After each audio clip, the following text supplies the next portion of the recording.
Buenos días, bienvenidos a su programa Pretty Human por Conesify, su radio online. Por favor, no se olviden de enviarnos sus preguntas o sugerencias al 093-918-4270. Hoy tenemos como invitada especial a la doctora Alexandra Minango, que es nutrióloga. Es un gusto, mi doctora, tenerle aquí. Bienvenida. Y vamos a hablar sobre todas estas controversias nutricionales o mitos nutricionales que hemos tenido a lo largo de la vida, podemos decir, ¿no? De la vida profesional, porque en realidad lo que estábamos conversando era que hay artículos científicos que en momentos salen y confirman algún dato que sabemos, o en otros momentos al poco tiempo sale otro artículo científico diciendo que no, que ya no es así. Entonces en realidad, y eso leen los pacientes y tenemos un poquito de problema y confusión. Pero bienvenida, mi doctora. Sé que tiene un super centro de nutrición. ¿Nos puede hablar un poquito de su centro? ¿Cómo se llama? Claro que sí, muy buenos días, doctora Larisa, muchas gracias por la invitación de antemano, encantada de estar aquí. Y bueno, vamos a conversar un poquito de lo que conocemos. Antes que, como usted me dice, bueno, nosotros estamos trabajando en el Centro de Atención Integral en Diabetes, Nutrición y Obesidad, Nutridiab. Estamos ubicados en el sur de Quito, en la avenida Cardenal de la Torre. Tenemos un equipo integral, un equipo multidisciplinario, porque es importante el abordaje desde todos los puntos de vista a los pacientes con problemas tanto metabólicos o problemas con obesidad mismo, que también está considerado hoy en día un problema metabólico, ya que predispone al desarrollo de enfermedades crónicas no transmisibles. Entonces, gustosos de poder trabajar, manejamos niños, adultos, todos los grupos etarios de acuerdo a la necesidad de cada individuo. Qué lindo, mi doc. Le felicito por ese centro. Tengo el gusto de conocerle también a su esposo, que es diabetólogo. Sé que tienen un centro integral, el manejo integral, y muy muy bonito el centro. Ya saben, en el sur de Quito están ubicados. Luego les damos los contactos del centro. Mi doctora, como hablábamos hace un ratito, por ejemplo, vamos a empezar con estas controversias. Vamos a empezar con el huevo, que está tan de moda, que los pacientes deben llegar también a su consulta cuando usted lo recomienda, por ejemplo, el huevo en el desayuno. Digamos que en todos los desayunos, todos los días. Los pacientes abren los ojos, sacan los ojos y dicen: el huevo todos los días y no me va a subir el colesterol. Ese es un tema, creo que de todos los médicos en general, no solo de los nutricionistas o nutriólogos, tienen ese miedo a que se les sube el colesterol. Cuéntenos un poquito de su experiencia y de todos los datos científicos que tenemos, ¿no?, de los últimos años acerca del huevo. Bueno, en este caso debo mencionar, como escuchaba en varias intervenciones anteriores, nosotros trabajamos basados en lo que la evidencia científica nos dice, ¿verdad? Entonces es verdad que día a día van saliendo nuevos estudios, nuevas indicaciones, etcétera, pero muchas veces la práctica clínica en nuestro trabajo diario es lo que nos permite también soportar una información o descartar otra.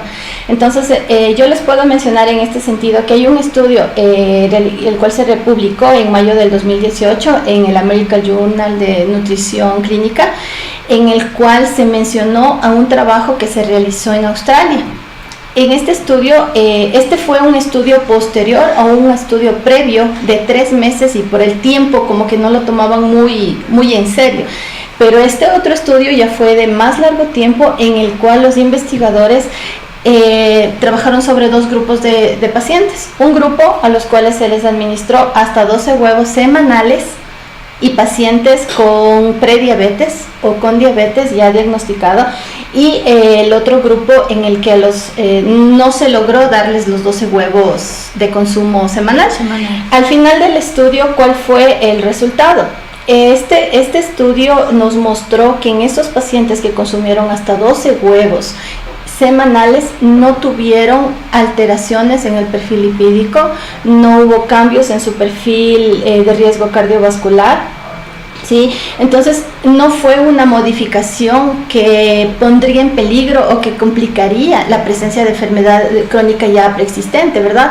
Entonces, basándonos en ese estudio, mi recomendación en mis pacientes que yo trato con tema, la mayoría sí en realidad son pacientes con sobrepeso, con obesidad, con diabetes, el recomendarles dentro de su plan de alimentación un huevo diario. Hay pacientes que les gusta consumir, entonces es como un poco difícil decirle no, ya no consuma, exacto.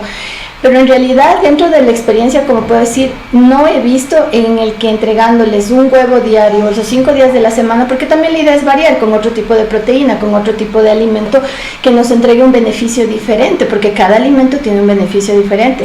Entonces no he visto en realidad en mi experiencia que pacientes que comen 5 huevos a la semana haya subido el tema de colesterol. Ojo, pero la forma de preparación también es lo influye. Exactamente. Por ejemplo, no es lo mismo el huevo frito que le haga con una tortilla de vegetales. Claro. Entonces, huevo cocido, claro. Depende mucho la forma de preparación en general, no en los alimentos. Por supuesto. Porque ahí le aumenta la cantidad de grasa. Claro.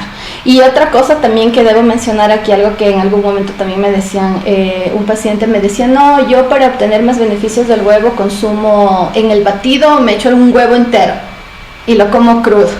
Ya. Entonces, primero el riesgo de infección, claro, porque sabemos que en la cáscara vamos a tener de ley siempre la salmonela. Claro. Y segundo, el tema es que la proteína necesita de cocción para que nuestro organismo la procese. Entonces, definitivamente esa no es una buena práctica, no es una práctica que beneficia a la población. Entonces, desde ese punto de vista, es verdad que el contenido del huevo es alto en grasa. O sea, se habla que a nivel de yema tenemos 180 miligramos de colesterol, pero como en algún momento se mencionaba, hablemos de que hay un colesterol que sí nos va a beneficiar de una grasa que es saludable y obviamente hay otra grasa que no lo es.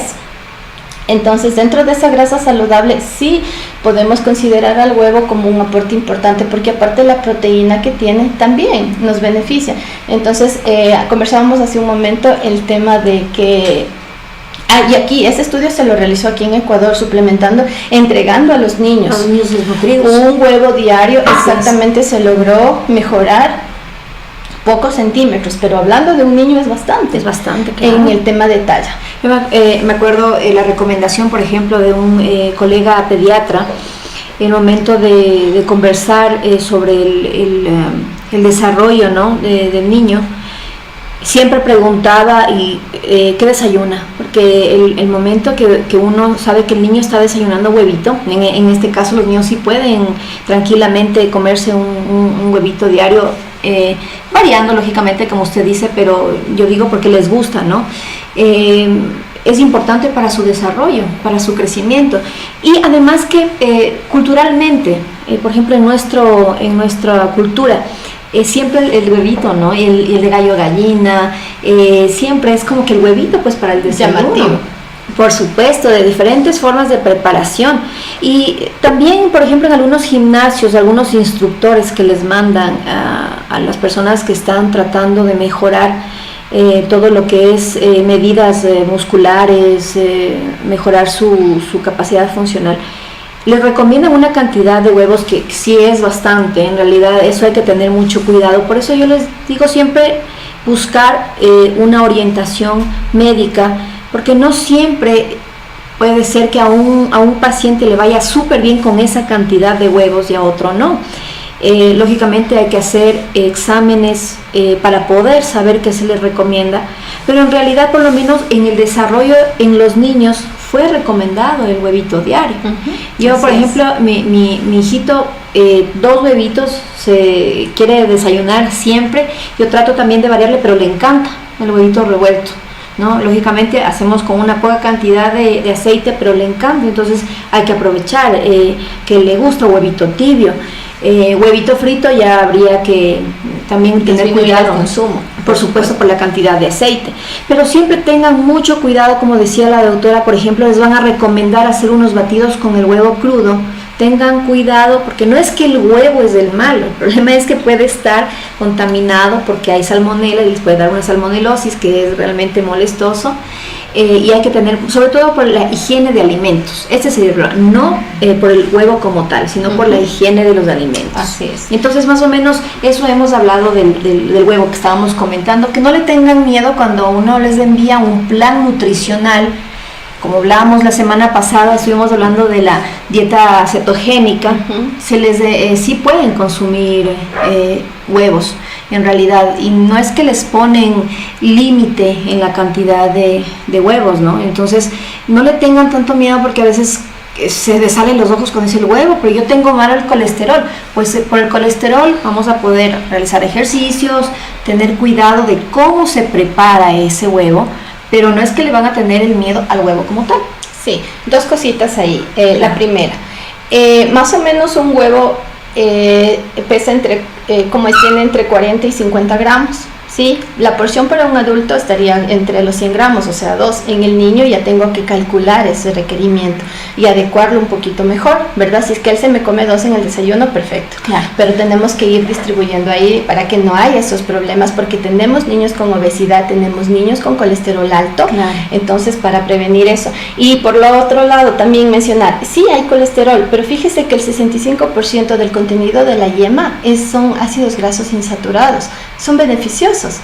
¿Sí? Entonces claro. El porcentaje de ácidos grasos saturados es muy bajo, entonces definitivamente me va a ayudar a mejorar mi perfil lipídico. Entonces no es esa cuestión, y el aporte de proteína es sumamente importante, son 6 o 7 gramos de proteína que tengo en cada huevo. Así que es bueno el huevo, no le tengan miedo. Y hay en los gimnasios también he visto, ¿no? Hablemos de los gimnasios que están mandando justamente el huevo crudo y el huevo, les mandan, por ejemplo, tantas claras y una yema, o solo claras. ¿Qué opina, Doc, usted acerca de eso? Verá, tuve la experiencia de trabajar con un deportista de alto nivel, sí, de alto rendimiento. Entonces la carga de proteína que le estaban entregando, o sea, en realidad era una carga que puede llevarnos a producir una falla renal. Entonces en abril hubo el Congreso de Nutrición Clínica y Metabolismo en Chile, el de la FELAMPE, que es la máxima entidad de nutrición acá a nivel Latinoamérica. Entonces, ahí que nos decía un profesor, no pude documentar todo eso para mostrarles aquí, pero en cambio en la experiencia del profesor, ¿qué nos dice? Si es que usted consume proteína y no hace ejercicio, no va a lograr los objetivos. Entonces, en realidad hay que tener mucho cuidado con ese tema. Entonces, son porciones de proteína muy altas en cantidades muy pequeñas de alimentos o de sustancias o de líquidos, que por lo general, entonces en 100 cc 25 gramos de proteína. Entonces no se puede tampoco abusar tanto de lo uno del otro, y lo que yo les digo a mis pacientes, fíjese que muchas veces viene el paciente todavía con ese concepto, no solo me como la clara y boto la yema. Entonces, pero en la yema tengo vitaminas, en la yema tengo minerales, entonces tengo muchas sustancias que son beneficiosas, y personalmente esa es una práctica que ya no debería hacerse. Obviamente analizar cada caso es muy particular, como es indispensable. El tratamiento nutricional es como un tratamiento para la amigdalitis, es como un tratamiento para cualquier enfermedad, porque es la particularidad de cada individuo la que tenemos que analizar y diseñar un plan de alimentación enfocado a esa necesidad, a ese requerimiento. Así es. La doctora toma en cuenta esto, ¿por qué? Porque también el exceso de proteína tiene consecuencias grandes en el organismo, sobre todo a nivel renal, y en momentos algunas personas en gimnasio recomiendan, no estoy diciendo que toda proteína sea mala, no, porque están vendiendo mucho proteína para mezclarla con agua, en algunos casos mezclan con leche, pero no siempre es beneficioso, porque a veces mandan la misma dosis para todas las personas, y además empiezan a consumir la proteína y no saben que deben realizar ejercicio. Muchas veces consumen la proteína, comen, no tienen un buen plan nutricional, no hacen ejercicio y se pegan la engordada de la vida. Entonces le echan la culpa a todo, pero no han puesto de parte también. Entonces, ojo, por eso la doctora toma muy en cuenta este tema de la proteína. No es así tan fácil de cogerse los 10 huevos y hacerse las claras o hacerse en el batido y con la proteína. Por favor, siempre necesitan una orientación de un médico nutriólogo. Vamos a ver un comentario. Dice Gemita Cedeño: doctora, ¿qué diferencia si el niño solo come huevo de codorniz? O sea, me imagino que se refiere a cuál es la diferencia del huevo de gallina y el huevo de codorniz. Ah, qué buena pregunta. En realidad, la diferencia es el tamaño. Dentro de la composición, lo que se ha visto es que tenemos los mismos nutrientes. Ya. Los mismos nutrientes, y ahí lo que tenemos que ir a ver es las cantidades, las porciones, porque no es lo mismo darle, en algún caso me ha pasado, ¿no? Es que la experiencia del día a día en la consulta, claro, tenemos muchas anécdotas. Entonces me decía, mi hijo se come 5 huevos de codorniz, un niño de 5 años. Entonces como que, a ver, vamos, analicemos y veamos cuánto mismo es lo que le corresponde, pero en realidad dentro de la composición es lo mismo, únicamente difieres el tema de tamaño. O sea, un huevo de gallina hacer lo mismo que el huevito de codorniz. En composición, en contenido, tiene grasas, tiene carbohidratos, tiene proteínas, tiene vitaminas, tiene minerales. Entonces de la misma forma, lo que sí, hay que ver el tamaño.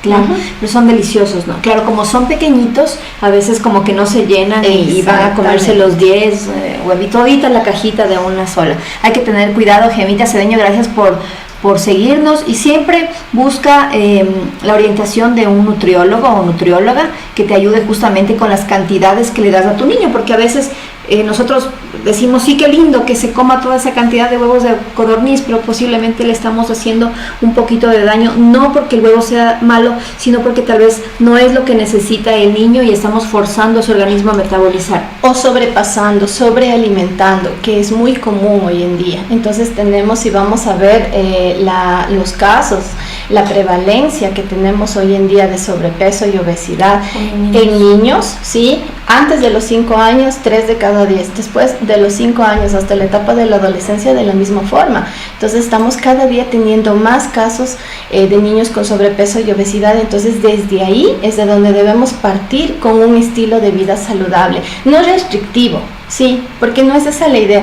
Nuestra naturaleza como ser humano, que hace a lo que le decimos no, sobre eso mismo vamos. Exacto. Porque es la naturaleza del ser humano. Entonces la idea no es restringir, sino más bien enseñarle al paciente, enseñarle a ese niño pequeño a que logre escoger los alimentos que mejor le van a ir de acuerdo. Por ejemplo, tenemos casos en que mamá, papá diabético, ¿verdad? Claro. A los 30 años diagnosticados, y tengo un niño de 5 años ya con obesidad.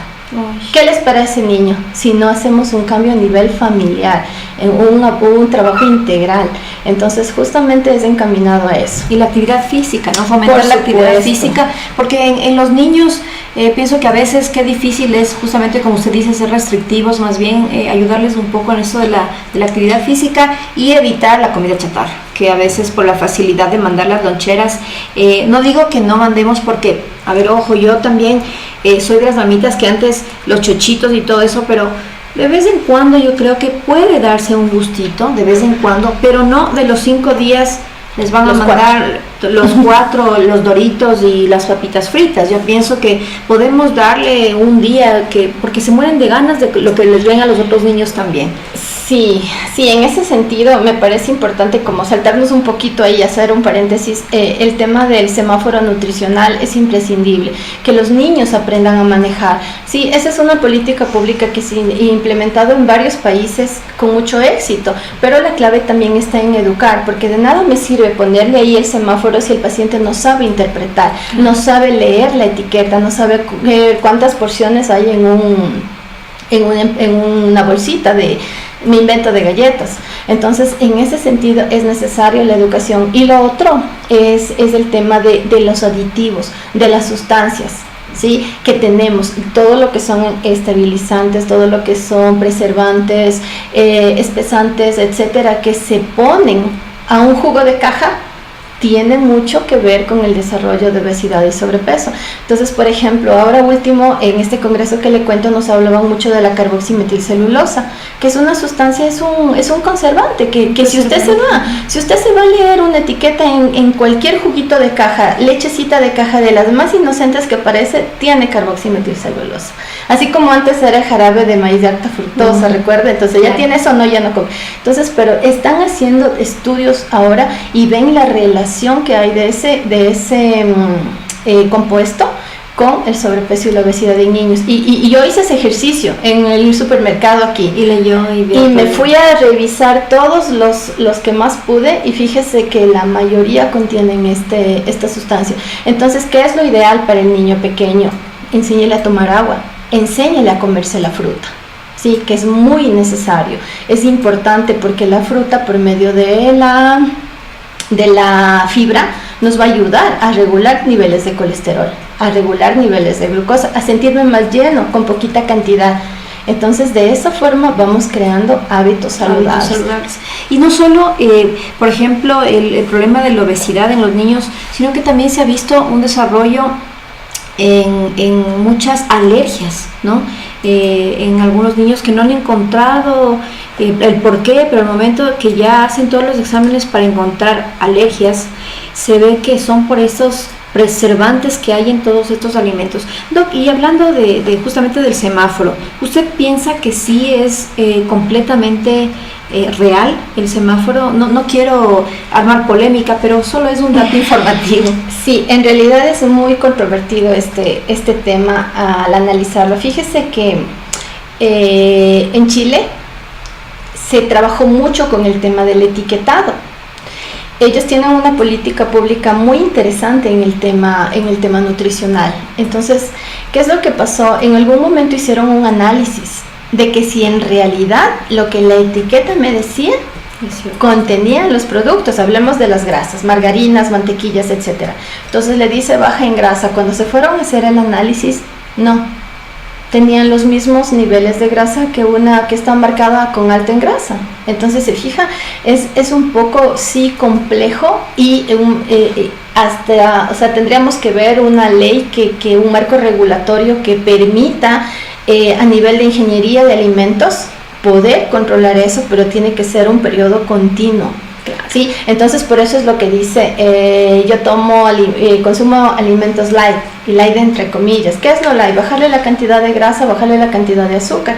Entonces, a la final, ese paciente se confía, ¿verdad? Y termina consumiendo más de la porción o de la ración recomendada. Así es. Entonces, como dice, sí es light, me como 2 en lugar de 1, pero la porción recomendada es 1.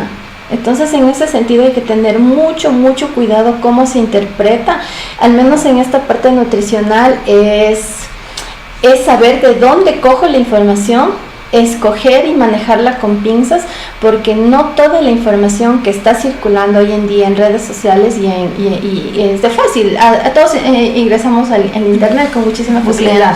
Exactamente. Entonces, es complejo ese tema. Es complejo, sí, por eso yo siempre recomiendo, no debemos ser muy confiados, a veces un poquito más de fijarse en todo lo que contienen, porque si dice, por ejemplo, dice no contiene azúcar, pero en realidad si le ven algo de la fécula de maíz, por ejemplo, entonces eso se va a transformar en azúcar, miles de cosas o carbohidratos, ¿no? Que sí en realidad no saben todos los pacientes. Entonces hay que tener mucho cuidado con lo del semáforo. No digo que sea malo, más bien nos orienta muchísimo, pero tampoco nos vamos a confiar totalmente, ¿no?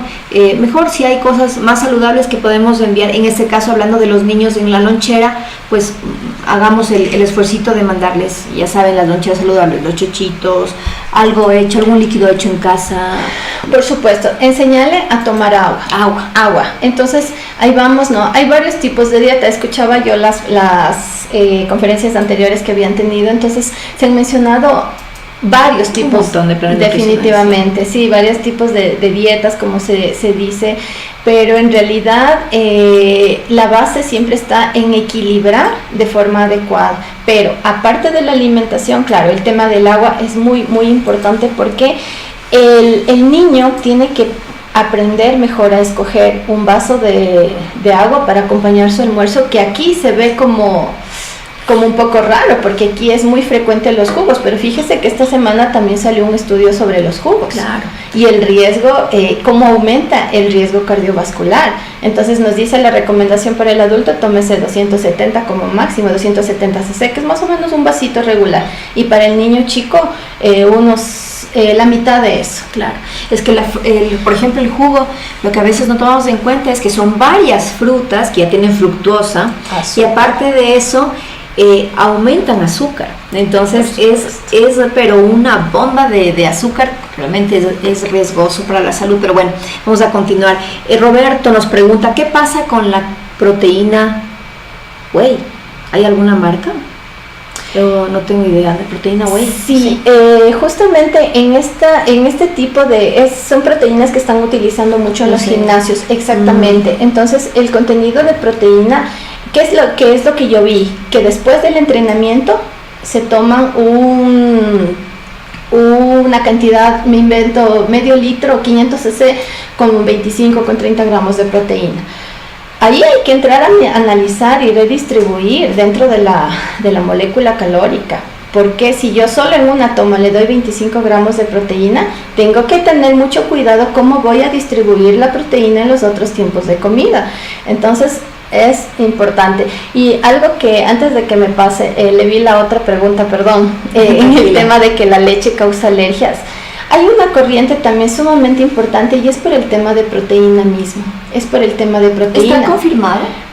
Hay un estudio. Todo lo que hablábamos de la alergia respiratoria, ¿no? Y sí. Por eso dice, la leche es solo para los terneros.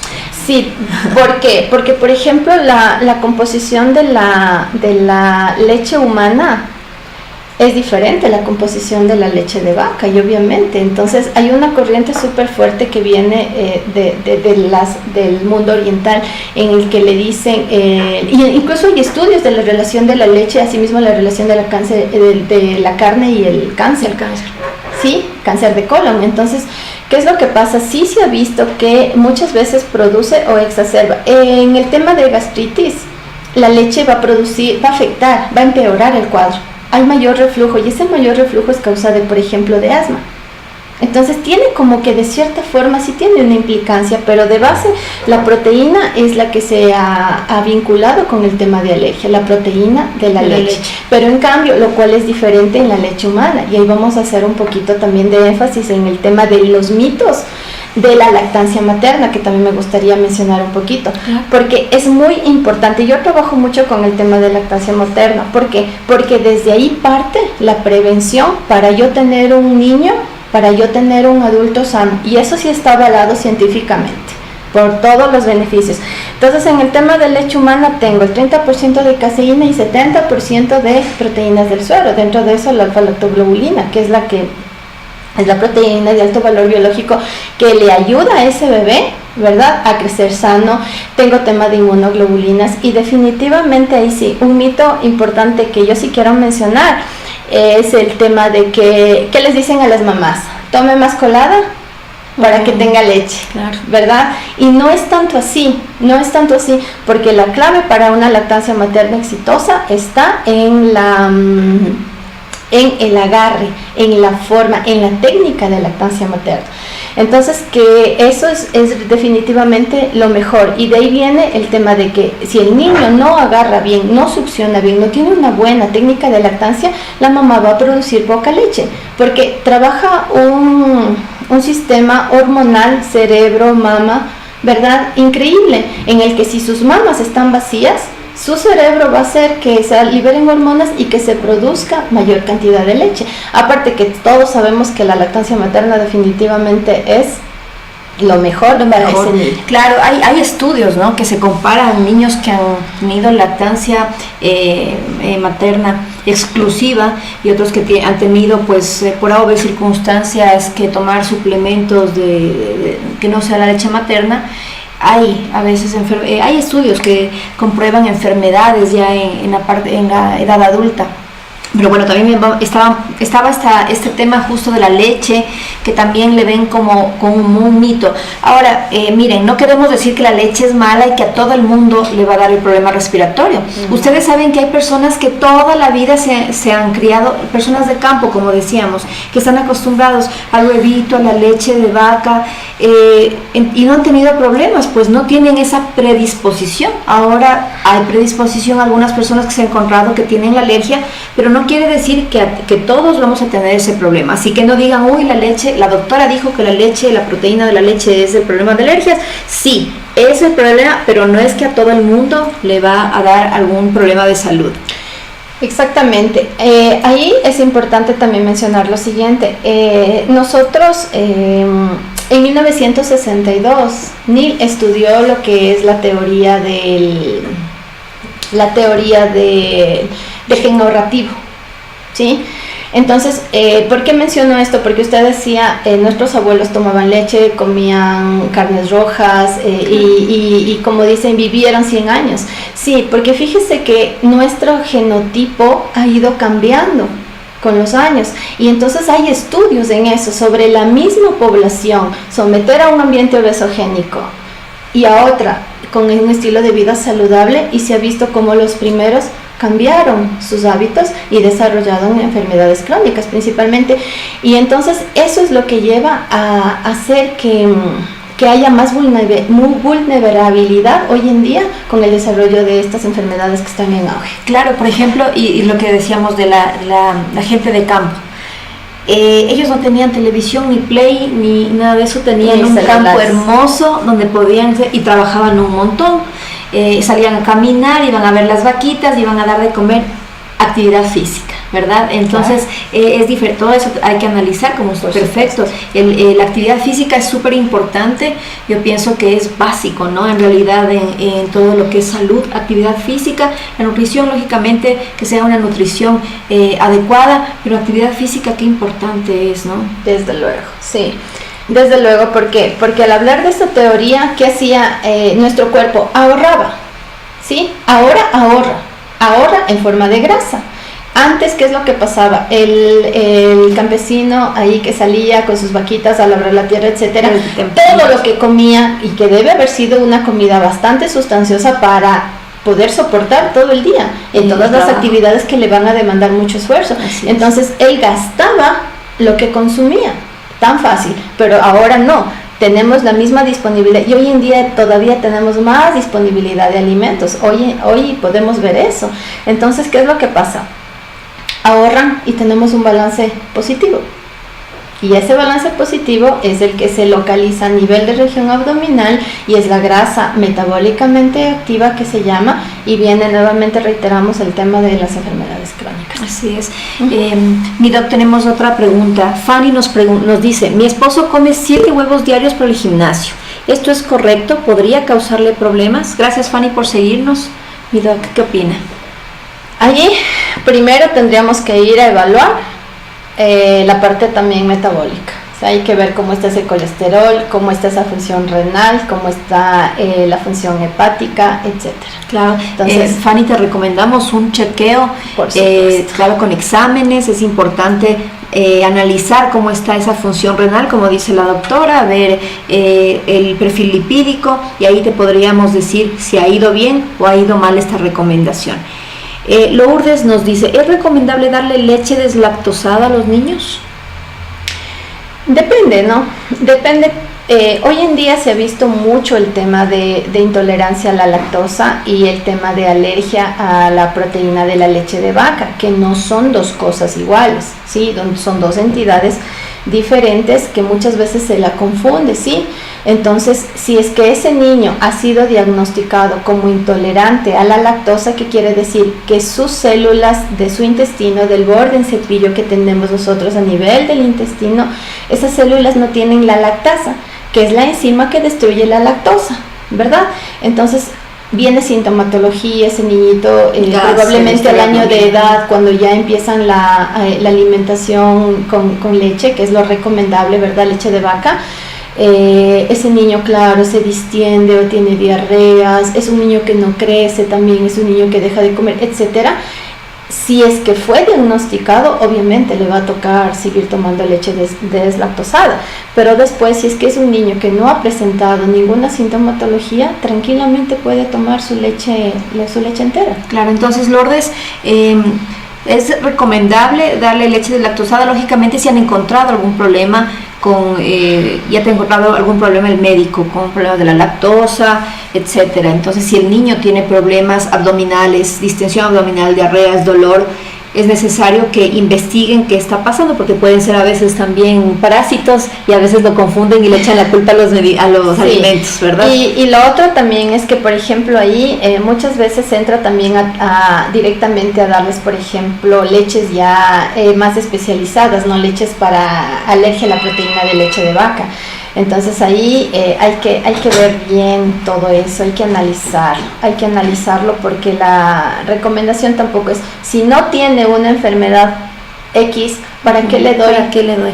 Claro, porque a veces dicen, no, es que deslactosada o leche descremada es mejor, y en realidad yo les invito que acudan a una consulta, por ejemplo, de un médico nutriólogo y vayan con los temas apuntaditos y le pregunten absolutamente todo, no porque sale la propaganda de leche descremada, leche deslactosada, la mejor para tu salud, no, porque tal vez estás haciendo una exageración en la compra de tus alimentos y en realidad no es que necesiten tener esas restricciones, ¿no?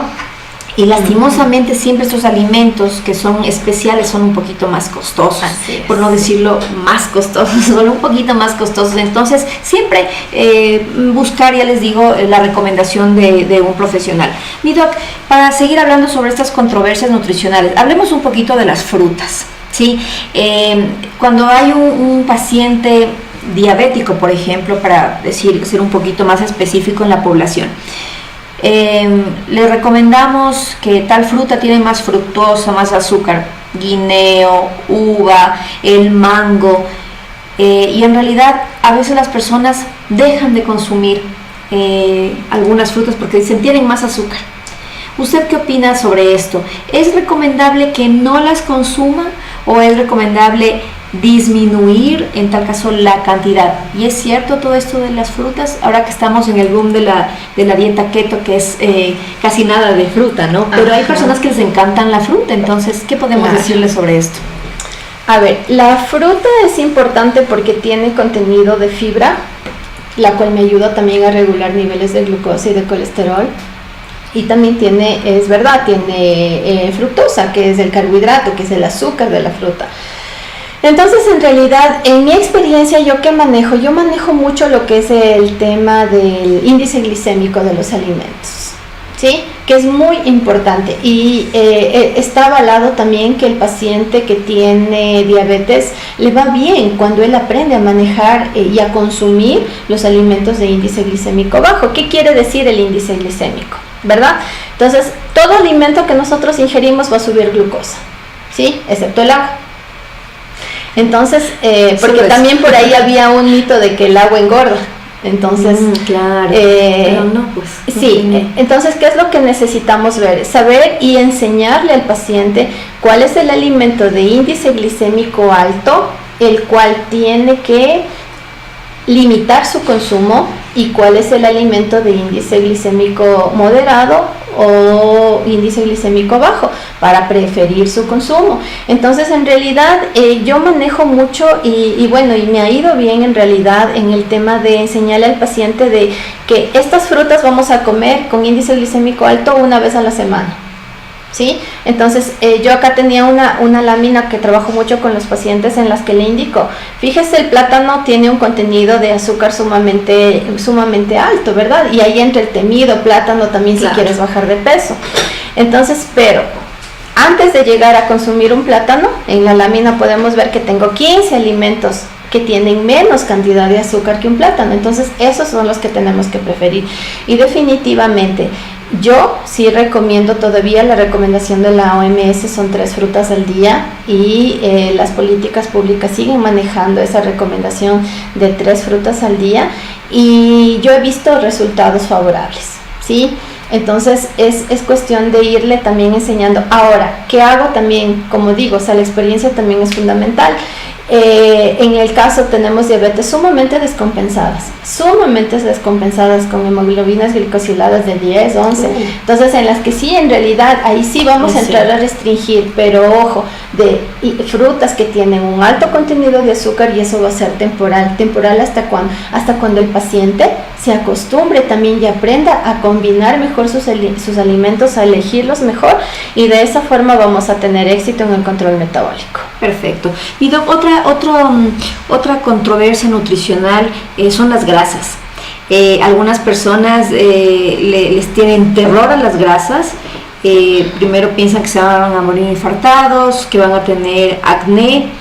Bueno, déjenme decirles que no hay mejor dato que nos pueda dar los propios pacientes de con qué alimento a veces tienen, por ejemplo, algún tipo de problema. Si a veces tienen unas crisis de acné porque comen chocolate, pues a esa persona es que le hace daño el chocolate, pero no es que a todo el mundo le va a hacer daño. Entonces, hablemos un poquito de esas controversias sobre las grasas y los problemas que conversamos justamente. Dicen las grasas buenas o malas, ¿no? El aguacate, a veces los frutos secos, no sé, les tienen terror a las grasas. ¿Qué opina usted sobre esto? No siempre en realidad dan problemas. Exactamente. Alguien decía no comer grasa para estar sano. No es en realidad así, porque nosotros tenemos primero los sustratos hormonales, o sea, la base para hacer las hormonas es la grasa, ¿verdad? Uno de los componentes importantes de nuestras células, en las membranas tenemos fosfolípidos, entonces necesitamos el aporte de grasa, pero ahí viene el tema de saber escoger una grasa que sea saludable y que me aporte, ¿verdad? El tema de los frutos secos, sí, que hay muchos estudios en los que definitivamente se ha podido ver en que el consumo en algunas poblaciones incluso es nulo. ¿Por qué? Uno, también por el tema de costos, ¿verdad? Claro. Porque sí es un poquito complejo el poder acceder, pero sin embargo es una fuente importante y también de proteína vegetal. En el tema de los aceites tenemos, por ejemplo, el aceite de oliva. El aceite de oliva es definitivamente, salió un estudio en el que decía el oro líquido. ¿Por qué? Porque la mejoría del perfil cardiovascular en el uso de, por ejemplo, en la dieta mediterránea, es la base del aceite de oliva. Claro, entonces ellos rico, están gozando, ¿no? Por supuesto, de mejor estado de salud, y vemos que ellos manejan una prevalencia baja en relación a nosotros, como va aumentando, de diabetes. Ay, con el aceite de oliva. ¿Y qué opina, por ejemplo, porque ahora hay muchas alternativas, también aceite de aguacate que están utilizando en las ensaladas, me parece, porque claro, el aguacate es grasa en realidad buena, es buenísimo, sí, el aguacate. Sí, en realidad sí, es muy recomendable. Yo utilizo mucho con mis pacientes el aceite de oliva, utilizo el aguacate, los frutos secos, tenemos también la misma yema del huevo, el pescado, que es una fuente de ácidos grasos omega 3, que es definitivamente lo mejor. ¿Por qué no las otras grasas? La recomendación, sáquele la piel del pollo. ¿Por qué? Porque esa grasa no es una grasa beneficiosa, no es una grasa saludable, no es una grasa que nos va a ayudar a mejorar ese perfil lipídico, ¿verdad? Eso va a complicar. Entonces, en ese sentido tengo que tener una proporción entre el consumo de lo que son ácidos grasos omega 6 y omega 3, ¿verdad? Los tres definitivamente son los que más nos ayudan. Entonces se ha visto que la población tiende incluso a consumir en una proporción 30:1. Imagínense lo que es eso. Cuando la recomendación nos dice que puede ser 4:3, incluso algunos estudios nos dicen hasta 1:1. Entonces, para que de la misma forma que me como una porción de frutos secos, de esa misma porción debo consumir, algo frito. ¿Ya? Entonces, equilibrar en ese sentido. Claro, entonces, más o menos para que nos entiendan, hay grasa que realmente es beneficiosa. Ahora, lo que ustedes tienen que aprender es a diferenciar cuál es la buena y cuál es la mala. Lógicamente, si ustedes van a comerse la fritada o solo se pegan el gordito de la fritada, y es un consumo frecuente, habitual, posiblemente sí van a tener consecuencias en su salud, pero tampoco le tengan miedo si ustedes llevan un buen hábito en alimentos y pues tienen una invitación, una fritadita y les gusta un gordito, yo digo no está mal, pero el problema es tener como hábito justamente este consumo excesivo, irse a los extremos, ¿no? Consumir grasas, todo frito, el cuerito del pollo, hacer el chicharrón, el cuerito, y esas cosas realmente son perjudiciales. Entonces no le tengan miedo, tienen que aprender a reconocer cuál es la grasa que les va a hacer bien a su organismo. Mi doc, ¿qué otra controversia que nos esté faltando, por si acaso, para decirles a nuestros seguidores? Hemos hablado ya de la fruta, de la grasa, que le tienen miedo, de la proteína. ¿Qué otra cosa se nos está pasando? El tema que sí quiero mencionar es el tema de saltarse el desayuno para adelgazar. Aquí hay dos cosas, el ayuno intermitente. El ayuno intermitente. A ver, cuéntenos. Entonces, no, en realidad, a nivel, en Norteamérica, usted sabe, el profesor Walter Longo, él es eminencia en estos estudios. Entonces, él dice, no es lo mismo hacer un ayuno intermitente, ¿sí?, que saltarse el desayuno de forma habitual. No es lo mismo, ¿sí? Porque usted ya se explicó en la entrevista anterior el tema, cómo funciona el mecanismo para que yo baje de peso a partir de la producción de cetonas, ¿verdad? Así es. Entonces, pero si es que usted de costumbre no desayuna, ¿sí? Entonces, verá, en el 2018, en octubre, el Colegio Americano de Cardiología hizo un estudio donde hicieron un metaanálisis. ¿Qué es un metaanálisis? Para que me entiendan, es la revisión de muchos estudios anteriores con los cuales se llegan a una conclusión. Entonces, se pudo ver que el 87% de los pacientes de ese estudio, que fue un número considerable, desarrolló enfermedades crónicas, enfermedades cardiovasculares, problemas de arteriosclerosis. Se vio que ellos engrosaban más la capita de las arterias.